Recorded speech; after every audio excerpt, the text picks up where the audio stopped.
स्वागत है आपका। पूरा पश्चिम देख रहे हैं आप। मैं हूं आपके साथ आस्था कौशिक। बड़ी खबर से बुलेटिन की शुरुआत करने जा रहे हैं, जहां श्रावस्ती में स्कूली बच्चों की जिंदगी से खिलवाड़ देखा गया। जिले में बिना किसी आदेश के स्कूल खोल दिए गए। स्कूल यूनिफॉर्म में कई छात्र मिले हैं। यहां से लॉकडाउन के नियमों की धज्जियां उड़ रही हैं। इस वक्त की बहुत बड़ी खबर हम आपको बता रहे हैं। स्कूल के यूनिफॉर्म में कई स्टूडेंट्स देखे गए हैं। दर्जनों बच्चे बिना मास्क के स्कूल में मिले, जिन्होंने स्कूल यूनिफॉर्म पहनी थी। श्रावस्ती से यह खबर आई है, जहां पर बिना अनुमति के, बिना किसी आदेश के स्कूल खोल दिए गए। देखिए जरा, बच्चे, छोटे बच्चे हैं ये, ऐसा लग रहा है अंडर 10 एज के बच्चे हैं ये, प्राइमरी स्कूल के बच्चे। कासगंज से तस्वीर सामने आ रही है। कोरोना काल चल रहा है, कहीं भी स्कूल खोलने की इजाजत नहीं है, लेकिन फिर भी यहां स्कूल खोल दिया गया। और सबसे बड़ी बात, जब टीचर से सवाल पूछा गया तो उल्टा उन्होंने पत्रकारों से ही बदतमीजी की, उनके साथ मिसबिहेव किया। श्रावस्ती से ये बड़ी तस्वीर सामने आई है। ये देखिए, बच्चे 10 साल से भी कम उम्र के ये बच्चे यहां पर दिखाई दे रहे हैं। गुड मॉर्निंग, मतलब स्कूल खुल गया है, यूनिफॉर्म में है, कोई मास्क नहीं, कोई सोशल डिस्टेंसिंग नहीं। कैमरे के सामने बेचारे बच्चे इकट्ठे हो गए। इनको पता भी नहीं था दरअसल इनके साथ हो क्या रहा है। टीचर से पूछा गया सवाल कि ये क्या कर रहे हैं आप लोग, किसकी इजाजत और आदेश से आपने स्कूल खोला। मास्क के सारे बच्चे हैं। उल्टा पत्रकारों से बदतमीजी पर उतर आए लोग। भी नहीं आप। लॉकडाउन में खुलने वाला देश का पहला स्कूल, उत्तर प्रदेश के श्रावस्ती की ये भयावह तस्वीर देखिए। मुझे डिस्टर्ब कर रहे हैं अभी सोशल डिस्टेंसिंग मैं इनको दिमाग में हो पहले आप बात करिए। इनकी सुरक्षा व्यवस्था की जिम्मेदारी किसके है?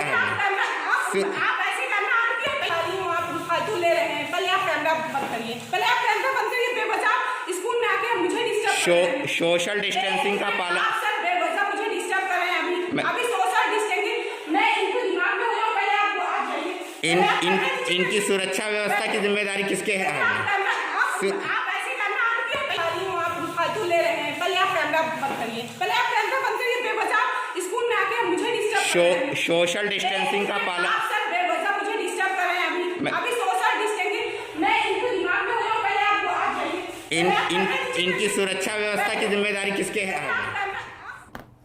मतलब सुनिए आप इस टीचर्स की बात। वो कह रही हैं कि बेवजह आप हमें डिस्टर्ब मत कीजिए।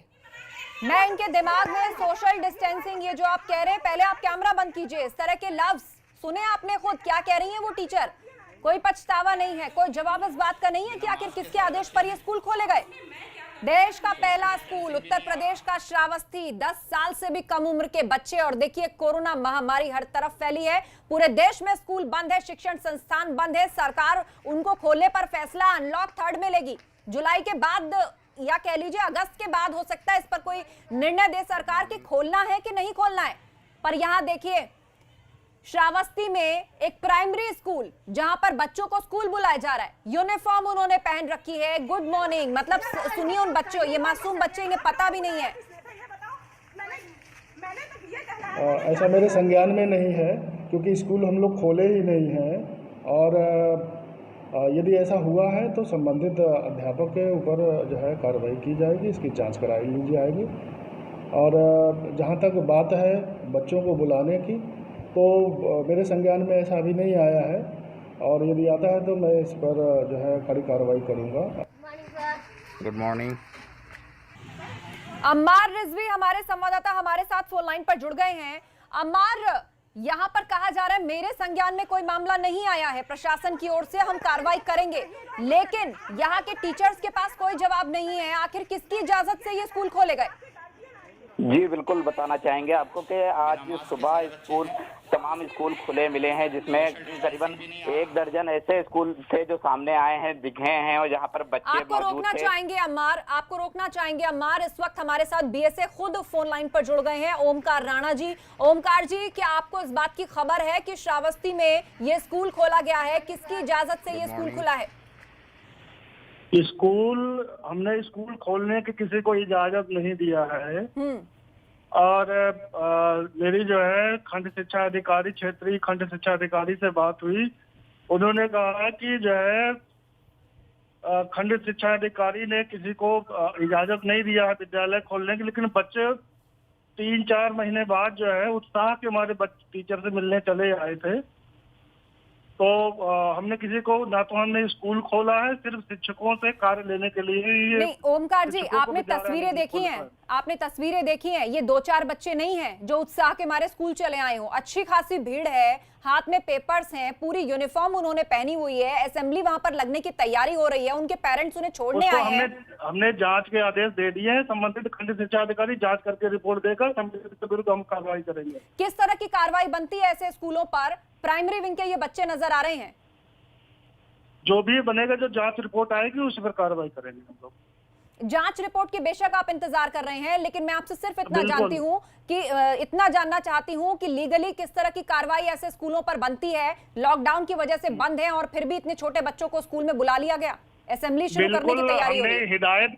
हमने जो आदेश दिए थे शिक्षकों को हिदायत के साथ में दिया था, परंतु अगर शिक्षक ने ऐसी गलती की है तो उसके विरुद्ध कार्रवाई की जाएगी। और ओमकार जी, मैं आपको अपडेट कर दूं, बड़ी खबर जो उससे निकलकर सामने आई है कि ये जो स्कूल है वो पहले क्वारंटीन सेंटर भी रह चुका है। बिना सैनिटाइजेशन के इस स्कूल को खोला गया, 10 साल से भी कम उम्र के बच्चों को बुलाया गया। अब बताइए, ये खतरनाक जानकारी भी मिल रही है। हम शिक्षक के ऊपर कार्रवाई करने जा रहे हैं। ठीक है, नहीं, किस तरह की और कब तक कार्रवाई होगी? ये तो इमीडिएट एक्शन का वक्त है, ये इतने छोटे बच्चे हैं। बदतमीजी की है इन्होंने पत्रकार के साथ। इन टीचर ने जब इनसे सवाल पूछा गया कि किसके आदेश से आपने खोले ये स्कूल, हम अभी खंड शिक्षा अधिकारी से रिपोर्ट मंगाए, रिपोर्ट आने पर ही कार्रवाई करेंगे।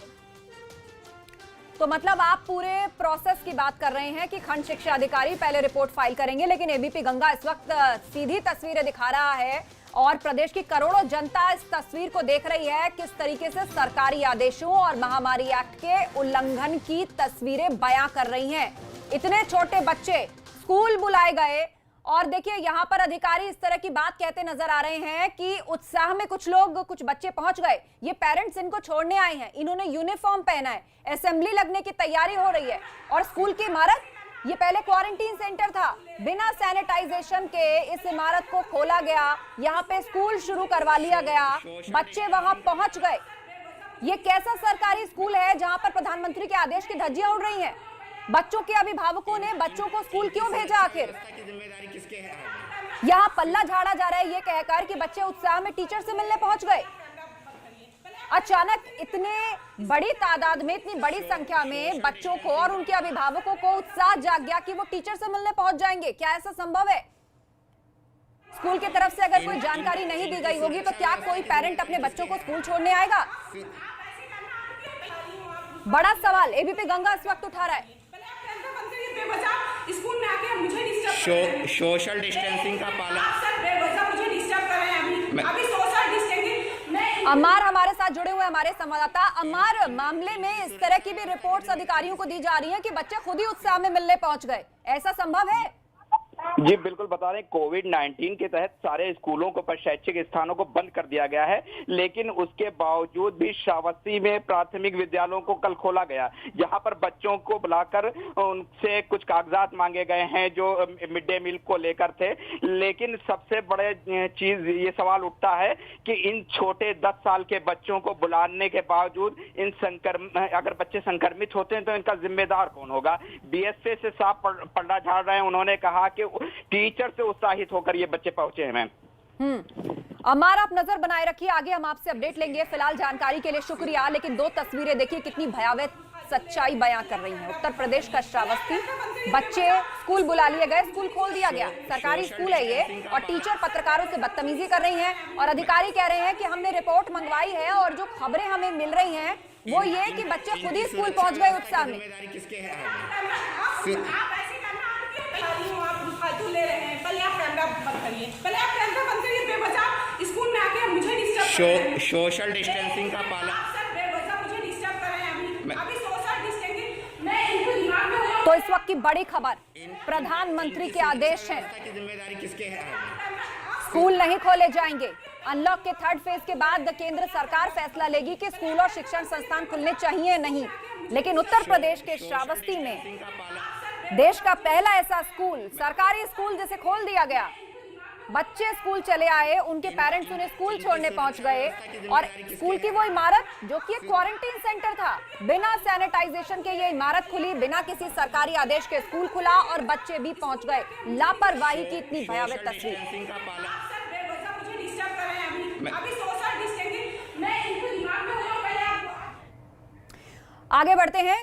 कासगंज पुलिस ने अनामिका शुक्ला फर्जी शिक्षिका भर्ती के रैकेट का खुलासा करते हुए गैंग के मास्टरमाइंड जसवंत को मैनपुरी जनपद से गिरफ्तार कर लिया। गिरफ्तार नटवर लाल खुद भी कन्नौज जनपद में फर्जी शिक्षक के रूप में तैनात है। जसवंत ने यह खुलासा किया था कि वो अपने भाई पुष्पेंद्र के साथ मिलकर फर्जी दस्तावेज तैयार करके अलग अलग जनपदों में नौकरी दिलवाते हैं। अभी तक ये उत्तर प्रदेश के 20 जनपदों में फर्जी शिक्षकों को नौकरी दिलवा चुके हैं। पुलिस को इनके पास से कई फर्जी अंकपत्र और कागजात तक मिल चुके हैं। पुलिस संगीन धाराओं पर मुकदमा दर्ज करके आरोपी को जेल भेज रही है और सगे भाई पुष्पेंद्र और अन्य साथियों की तलाश कर रही है, जिसके लिए कई टीमों का गठन कर दिया गया है। सुप्रिया से पूछताछ के बाद ये पहली गिरफ्तारी हुई है, जहां मास्टरमाइंड राज उर्फ पुष्पेंद्र उर्फ नीटू का भाई गिरफ्तार कर लिया गया है। पुलिस अब इससे पूछताछ कर रही है और जल्द से जल्द इसके मास्टरमाइंड तक पहुंचने की कोशिश कर रही है। दरअसल कासगंज में सुप्रिया नाम की एक फर्जी टीचर पकड़ी गई थी, जो अनामिका शुक्ला नाम की ब्राइट स्टूडेंट के डॉक्यूमेंट्स पर वहां नियुक्त हुई थी। उसी ने पूछताछ में बताया कि मुझे राज ने यहां पर नौकरी दिलवाई और मेरे से इतनी रकम भी ली। उससे पूछताछ के बाद राज की तलाश हुई और फिर इस शख्स की गिरफ्तारी होती है, जो कि राज का भाई बताया जा रहा है। इस पूरी खबर पर नजर बनाए हुए हैं हमारे सहयोगी शैलेश अरोड़ा। सीधे आपको उनके पास लखनऊ लिए चलते हैं। शैलेश, इन्वेस्टिगेशन चल रही है, राज उर्फ पुष्पेंद्र उसका भाई पुलिस के हत्थे चढ़ चुका है, और क्या जानकारी या खुलासा इस पूरे मामले में अभी तक हुआ है? आशा, देखिए अभी तो खाली एक ही आरोपी जो है ये पुलिस के हत्थे चढ़ा है। उसने कबूला भी है कि 20 जिलों में करीब उससे इस तरह से फर्जी भर्तियां करवाई हैं और खुद जो मास्टरमाइंड है वो खुद भी एक फर्जी शिक्षक है जो कन्नौज में 2015 से तैनात है। तो सबसे बड़ी बात कि 2015 से वो काम कर रहा है और किसी को कोनो काम भनक नहीं हुई, और वो ये भी हालात तब है जबकि पिछले कुछ सालों से लगातार एसटीएफ की भी जांच चल रही है। शिक्षा विभाग भी अपने यहाँ जो फर्जी शिक्षक है उनको पकड़ने के लिए पूरा एक अभियान चला रहा है। आपको बताएं कि 2017-18 के दौरान अंबेडकर विश्वविद्यालय आगरा की बहुत सारी डिग्री जो बीएड की थी उन पर सवाल उठे थे और करीब 4400 लोगों की ऐसी एक लिस्ट बनाई गई थी कि जो गलत तरीके से संभव है नौकरी कर रहे हो। इसके बाद बेसिक शिक्षा विभाग ने ऐसे शिक्षकों को चिन्हित करना शुरू किया, यानी एक पूरी ड्राइव चली। जिलाधिकारियों की अध्यक्षता में कमेटी बनी, बीएसएस को इसके निर्देश दिए गए, यानी पूरा ड्राइव था ये। इसके बाद एसटीएफ ने अपनी कार्रवाई की। एसटीएफ की कार्रवाई में कई फर्जी शिक्षक मिले भी। अब तक करीब 1700 लोग हटाए जा चुके, इस मामले में एफआईआर हुई। तो सवाल ये उठता है, इतनी बड़ी ड्राइव में पुष्पेंद्र कैसे बचा रह गया? भले ये फर्जी दस्तावेज से था, लेकिन ये बचा कैसे था? ड्राइव अगर चली तो ये क्यों नहीं पकड़ में आया उस समय, ये अब क्यों पकड़ में आ रहा है? वाकई में उस वक्त क्यों नहीं ये नाम सबके सामने आ पाया? पुष्पेंद्र जो कि फर्जी तरीके से टीचर्स को नियुक्त करवा रहा है लगातार। आप इस पर नजर बनाए रखें शैलेश, आगे अपडेट लेंगे आपसे। जानकारी के लिए आपका शुक्रिया। और अब अगली खबर का हम रुख करते हैं। अयोध्या में रामलला के भव्य मंदिर निर्माण का भूमि पूजन प्रधानमंत्री मोदी से कराने के लिए श्री राम जन्मभूमि तीर्थ क्षेत्र ट्रस्ट के महासचिव चंपत राय, ट्रस्टी डॉक्टर अनिल मिश्र समेत मंदिर निर्माण समिति के प्रमुख नृपेंद्र मिश्र दिल्ली में जमे हुए हैं। संत धर्माचार्यों और ज्योतिषियों के मुताबिक 2 जुलाई को आनंद योग में राम मंदिर का भूमि पूजन सर्व सिद्धदायक होगा। सूत्र बताते हैं कि चतुर्मास से पहले ही पीएम के अयोध्या आने की स्वीकृति मिलने की संभावना है। राम जन्मभूमि परिसर में समतलीकरण का काम पूरा होने के बाद अब मंदिर के लिए भूमि पूजन का इंतजार किया जा रहा है। माना जा रहा है कि भूमि पूजन के लिए 2 जुलाई को प्रधानमंत्री नरेंद्र मोदी अयोध्या जा सकते हैं। 2 जुलाई को चतुर्मास लग रहा है और उस दौरान 4 महीने तक कोई शुभ कार्य नहीं होगा।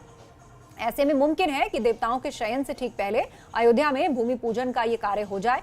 ज्योतिषाचार्यों के मुताबिक देवशयनी एकादशी 30 जून की शाम 6:45 बजे लगेगी, जो कि 1 जुलाई को पूरे दिन रहेगी। इसे विष्णु शयनोत्सव के रूप में मनाया जाता है।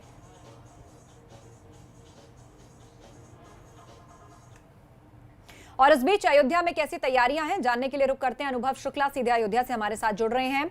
अनुभव, प्रधानमंत्री मोदी को निमंत्रण दिया जा रहा है, गृह मंत्री अमित शाह को भी निमंत्रण दिया जाएगा। इस बीच अयोध्या में किस तरह से तैयारियां चल रही हैं और खबर यह मिल रही है कि देवशयनी एकादशी से पहले ही इस शुभ कार्य को पूर्ण कराया जाए।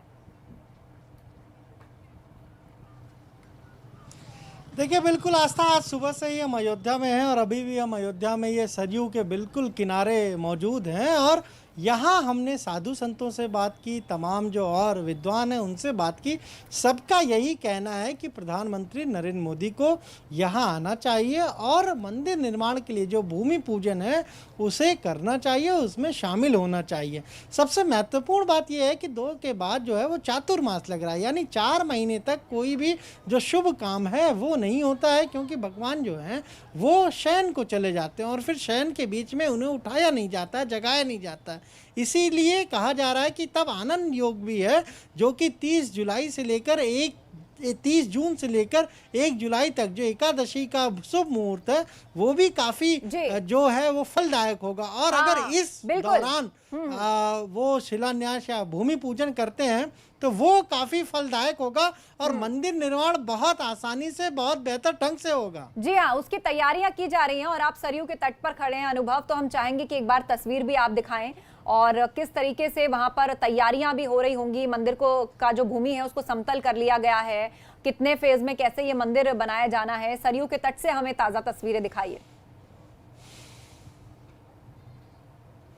देखिए, बिल्कुल हम आपको दिखाएंगे और हम ये भी बताएंगे कि जब कोरोना काल हुआ, लॉकडाउन हुआ, तब ये यहाँ पर भी लोग नहीं आ रहे थे, मंदिर भी सारे बंद थे। लेकिन अब जब अनलॉक हुआ और 8 तारीख से मंदिर खुले हैं तो हनुमानगढ़ी भी खुल गया है। वहाँ पर जो सोशल डिस्टेंसिंग के सारे नियम हैं उनको भी फॉलो किया जा रहा है। हालांकि श्रद्धालु भक्त बहुत कम है। उसी तरह की तस्वीर हमें यहाँ सरयू तट पर भी देखने को मिल रही है, क्योंकि आम दिनों में हम जब भी अयोध्या आए हैं तो ये सारे जो घाट हैं यहाँ पर श्रद्धालुओं की भीड़ रहती थी। सैकड़ों की संख्या में, हजारों की संख्या में यहाँ पर लोग स्नान करते थे। लेकिन अब आज जब हम पहुँचे तो हमें तो पूरे शहर में, एक तो गुरुवार था, बंदी थी, और दूसरा जो मंदिर भी खुले थे तो वहाँ पर भी कम श्रद्धालु ही पहुँच रहे हैं। और उसी तरह की कुछ तस्वीर हमें यहाँ सरयू तट पर भी देखने को मिल रही है। लोग आ रहे हैं, लेकिन ये जो अयोध्या में रहते हैं वही लोग हैं। हाँ। दूसरे जिलों से जो श्रद्धालु आते थे वो फिलहाल अभी नहीं आ रहे हैं। बिल्कुल, और सबको इंतजार इस बात का है और सबकी निगाहें टिकी हैं कि प्रधानमंत्री मोदी के हाथों इसका शिलान्यास करवाए जाने की तैयारियां चल रही हैं और क्या उस निमंत्रण को स्वीकार करके प्रधानमंत्री मोदी वहां पर पहुंचेंगे। बहुत बहुत शुक्रिया अनुभव, आप नजर बनाए रखिए पूरी हलचल पर। अगली खबर बलरामपुर जिले से है। यहां इंसानियत को शर्मसार कर देने वाली तस्वीरें सामने आई। उतरौला क्षेत्र में पुलिस को तहसील गेट पर अज्ञात युवक के शव पड़े होने की सूचना मिली, जिसके बाद पुलिस ने उसे हटाने का एक नायाब तरीका ढूंढा और सफाई कर्मियों को बुलाकर नगर पालिका की कूड़ा गाड़ी में शव को लदवाकर उसको हटाया गया। शव की शिनाख्त सादुल्लाह नगर के सहजौरा निवासी अनवर अली के रूप में हुई। पुलिस ने शव को ना तो एम्बुलेंस से और ना ही किसी अन्य गाड़ी से ले जाना मुनासिब समझा। उन्होंने इस मामले में नगर पालिका परिषद की मदद ली और कूड़ा गाड़ी बुलवाकर सफाई कर्मियों से शव को कूड़ा गाड़ी पर ही डाल दिया। मानवता को शर्मसार कर रहे इस कृत्य को वहीं मौजूद कुछ लोगों ने अपने मोबाइल से कैद किया। तस्वीरें जब मीडिया तक पहुंची तो पूरे पुलिस महकमे में हड़कंप मच गया। उतरौली सीओ मनोज यादव समेत कोतवाल पूरे मामले में लीपापोती करने में अब जुटे हुए हैं। बलरामपुर के थाना उतरौला में जो तहसील है उसके गेट पर एक व्यक्ति का शव मिला और जब जानकारी हुई तो पता लगा उसका नाम अनवर अली था। उम्र लगभग 45 वर्ष थी और वो सादुल्ला नगर थाने के रहने वाला था। तो ये जब सूचना पुलिस को मिली, वहाँ पर जो नगर पालिका के अधिकारी उनको मिली, तो वहाँ पर फिर टीम भेजी गई और ये भी जानकारी में आया है कि संभवतः मेडिकल टीम भी वहाँ पर भेजी गई थी। लेकिन इस समय चूँकि कोरोना का जो चल रहा है, हर तरफ कोरोना की वजह से एक संशय बना हुआ है, तो उसकी वजह से संभवतः वहाँ पर एक ऐसी इन लोगों ने लापरवाही की और ऐसी संवेदनहीन हरकत हुई है जो कि बहुत गलत है। और जो मृतक था उस मृतक की बॉडी को उठा करके एक कूड़ा ढोने वाली गाड़ी जो होती है उसमें रख करके वहाँ से हटाया गया। ये बहुत ही गलत बात हुई है। यहाँ रुक रहे एक छोटे से ब्रेक के लिए। खबरें अभी और भी हैं, फौरन लौट रहे हैं, आप बने रहिए हमारे साथ।